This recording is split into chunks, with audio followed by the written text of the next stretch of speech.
திட்டமிடல். மதுரை நகரத்தில் வசிக்கும் சிவா மற்றும் அவரது நண்பர்கள் கடற்கரைக்கு செல்ல திட்டமிட்டனர். தயாரிப்புகள். அவர்களால் சமையல் பொருட்கள், விளையாட்டு பொருட்கள் மற்றும் படகு பயண டிக்கெட்டுகள் ஏற்பாடு செய்யப்பட்டது. பயண தொடக்கம். சக்களத்தி வாகனத்தில் நண்பர்கள் பயணத்தை தொடங்கினர். காலை நிகழ்வுகள். வழியில் சுவையான இட்லி சாம்பார் உடன் காலை உணவை சாப்பிட்டனர். கடற்கரையின் முதல் காட்சி. கடற்கரை வந்து சேரும்போது கடலின் நெய்த காற்று அவர்களை வரவேற்றது.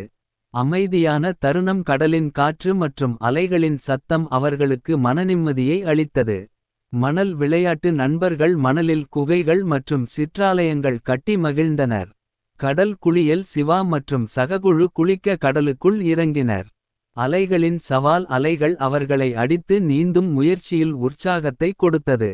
மீன்பிடி காட்சி. அருகில் மீனவர்கள் கயிறுகள் மற்றும் வலை